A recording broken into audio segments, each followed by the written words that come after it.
And here we are, ladies and gentlemen, for another episode of the 200 Challenge, where we so far found 284 kilos off of my 964, not bad. This time around, it is open sesame time, and we're gonna get going with this guy, taking it apart, figuring out what's wrong with it, putting it back together.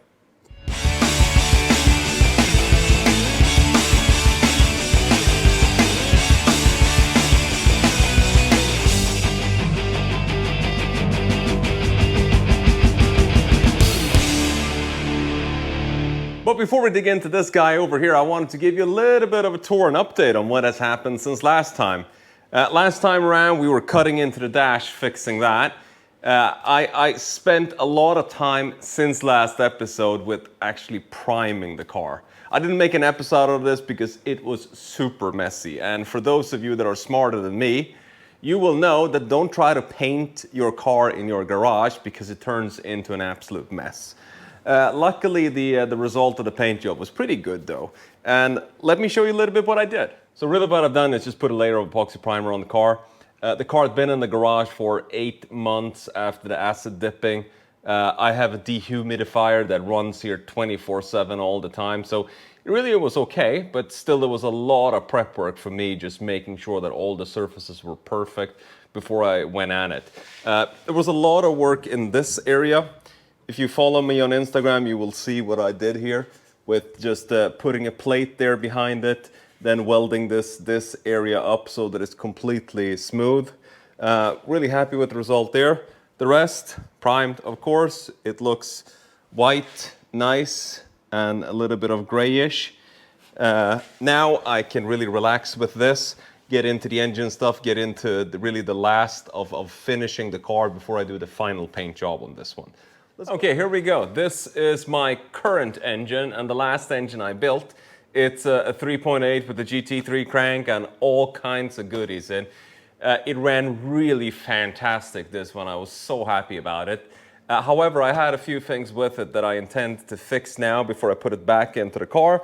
I did detect that there was a little bit of leakage, which I suspect is from the rocker arms. So we're gonna have a look at that. And it did have a little bit of blow-by, meaning that I could see exhaust coming out of the dipstick for the oil tank. So something is not 100% with it, and I want to have it 100%. Okay, so first thing we need to do to get the engine up in the jig is to put the little jig mount on. So what I have is I have one of these double plates that I bought from some chap in the US. It's really nice, and it allows me to put a starter motor here. So I can actually test run the engine before it goes into the car. I've used this one before, but what I've realized and what I forgot about is that this one, you actually can't do it with the clutch onto the engine. So let's take the clutch off, put this one on, and then we can put it up in the rig. Getting the clutch off is really easy. It just sits with these Allen bolts. What you have to do and have to be a little bit careful with is that this guy is spring-loaded, so don't have the brilliant idea of loosening the screws one by one all at once. You need to take just a little bit of all of them so that the tension of the spring plate, this thing here, the spring plate, so that loosens up. And once that has loosened up, then you can take all the bolts out. So nothing fancy, just be sensible about it.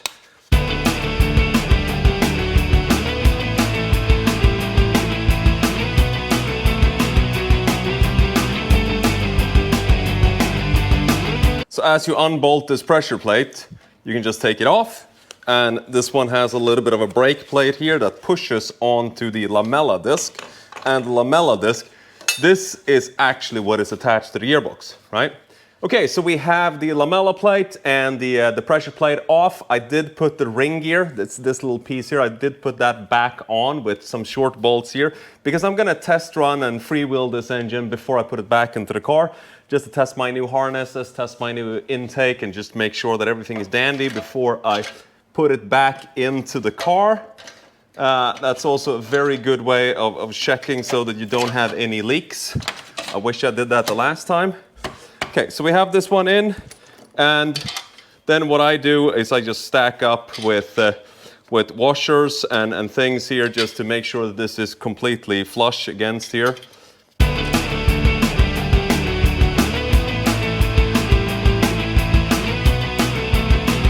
Next step is pretty straightforward. We're just going to lift the beast up, put it into the jig.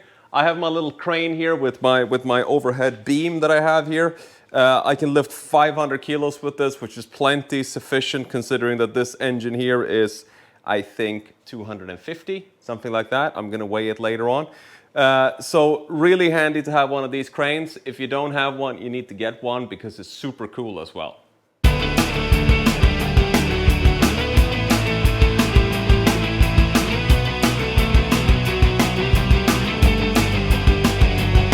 Easy as that, we got the thing up in the jig, and with one of these jigs you can actually turn the engine like this so that when you work on this bank you have it really accessible, and then later on when you want to work on the other bank you can do so from here, and it makes it all so much more convenient. Equally so, if you want to work on the bottom of the engine you can turn it upside down and it's all very nice. Let's strip the engine down so that we can get access to the 2-cylinder banks. We're going to take off these plates around the engine that some people think this is to really protect the engine from dirt. Really, if you would run the engine without these, you would overheat the engine. And the reason for that is you suck the cooling air in here, it goes down into the bottom, and if you didn't have these, actually we recirculate the hot air, which is not cool at all. So let's take these plates off, and we have a bare engine.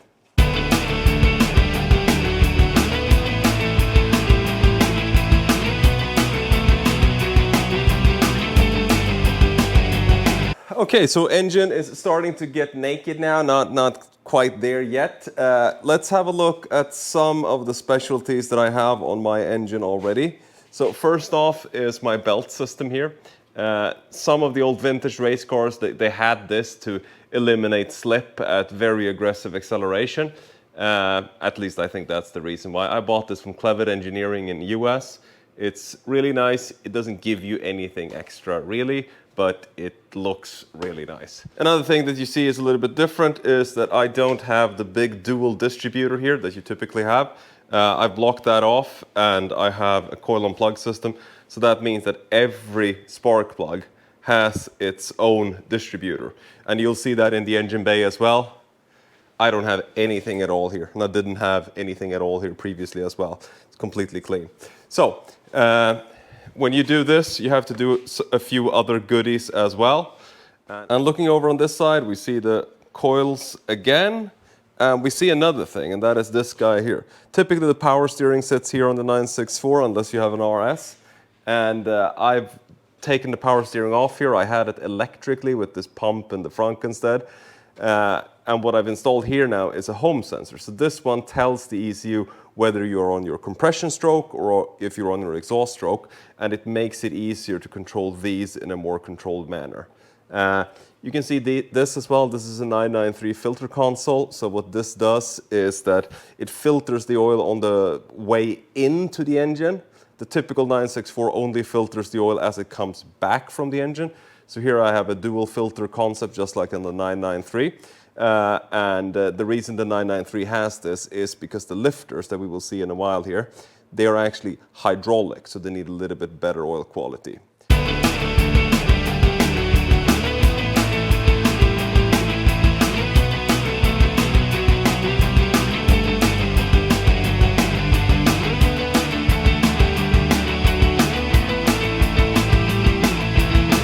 So what we have now is the long block of the engine. I have had a sneak peek in through the intakes while rotating the engine so that I can see what happens. And I have to say one of the cylinders doesn't look very good at all. The last thing that happened with this engine was that I actually starved it on oil.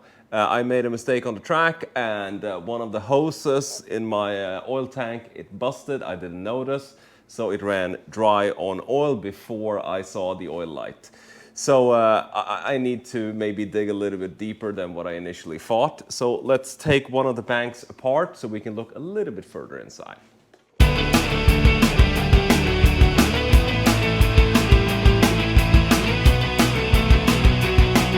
Okay, if there's one place that I really dislike the sealing concept that Porsche came up with, it's this place here. You have this cover, and the seal concept is based on this little bumps here, and then you have a seal on the inside. And typically, in most other places, the seal would actually go under the bolt, so you didn't have to seal both this cover and the bolt on the outside. This, I don't know why they do it like this. They seem to always have done it like this. It makes it really difficult. On top of that, the way I do it, and I'm probably doing it the wrong way, the way I do it, these always release in the wrong place. So you bring all these out as well. So if someone has a good tip on that, watching, let me know. Maybe I can learn something as well. Okay, so we've opened this up. I'm going to do a little bit of an inspection and see if I can see something being wrong in all the places. It's cylinder number 1 that looks bad on the inside. I'm actually pretty worried about what I saw in there, and you'll probably enjoy when I open that one up. So I'm going to continue the disassembly of this, and then we move over to the other side. Okay, next step is to take apart the area here that takes care of the camshaft, because I will need to take the camshafts out to be able to change these. And as I do the compression test, I'm just going to leave the cams out of it so that all valves are completely closed all the time. The trick with this one is we need to take the hydraulic tensioner out first. As we've taken that one out, then we can actually clean all of the other things out. So I'm going to do that first. You take it off up here.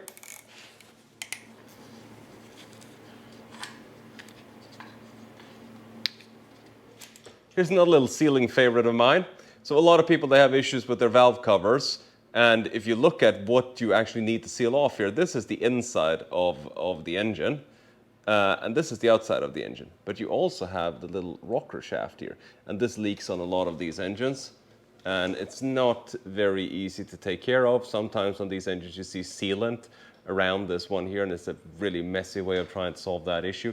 On the 993, they fixed that with this actually being on the inside here, so it's not an issue at all. So before I can shift the camshaft out so that I can get this cam housing out, I need to take the rockers out. So what you do and what I do is you just release a little bit of the tension off of these screws. You make sure the camshaft is in the right position so that you have clearance here. Then you use 2 Allen bolts like this, one really short stack up like that, and then another one. I use one that I've actually cut so that it's extra short, and you untighten these and you go through all the way. And once you've gone through all the way, you can actually, or you should be able to push it out towards one side. And as you do that, you get the rocker out, you can inspect, see that it looks the way it's supposed to, and it does. There's no marks whatsoever. And then I have an index box here on my side, so this is number 3 intake. So I'll put that on the side, and then you just take all of them out, just making sure that they are actually not under tension as you try to pull them out. Okay, this area is pretty straightforward. We need to get this gear wheel off and the sealing washer behind this off so that we can get the camshaft out. To do that and to get the wheel off here, we need to get tensioners off. So we need to take this bracket off and then the 2 hookup points for the tensioners here in the bottom. I'm going to do that, and then we can get the camshaft off, and then we can focus back on this area again.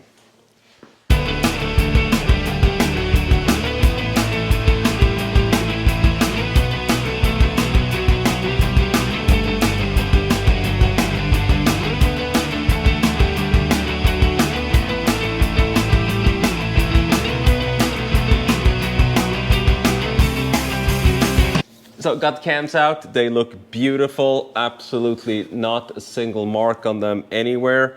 I'm happy to see that I did have the cams that have this little groove that you need to be able to change to the 993 housings. These are Shrek race cams. They're really good. I was really happy with the drivability of the car, so I'm going to reuse these. So I bought one of these cylinder leak down testers. I'm not sure how good this method is, but I'm going to give it a try. So what this one does is you calibrate for a certain setting, and then you hook this up to your device when it's at top dead center, and then you read this gauge.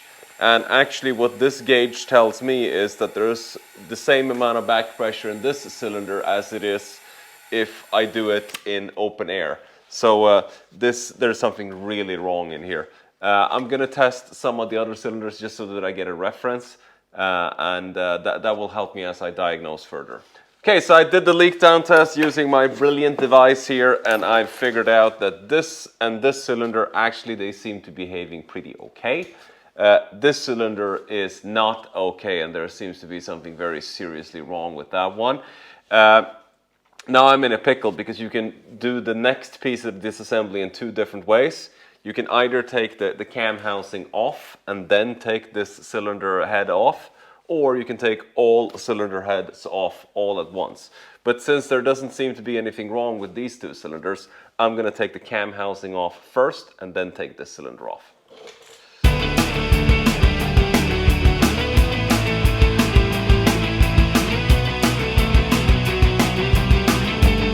So I got the cam housing off. It is terribly difficult to get it to really release because these two return pipes that go back into the casing, they're always really stuck on the O-ring, so that's not so easy. This is a little bit of a Pandora's box moment now. I need to take the 4 bolts that, or the 4 nuts that hold the cylinder head in place. I have no idea what I'm going to find there, and I have a pretty good feeling right now that it's going to be expensive.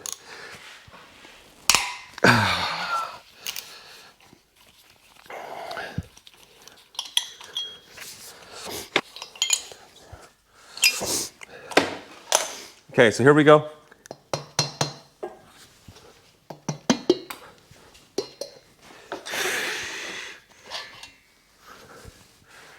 Oh, Jesus Christ.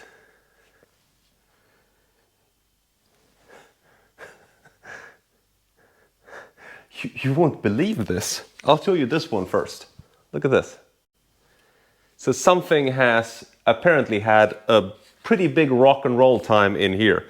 No question about that. But look here. You see there in the top? There's a piece of the piston missing. So wow, look at this. The whole top of the piston is gone. And it's got a really strange fracture line as well. It's this kind of dry fracture line.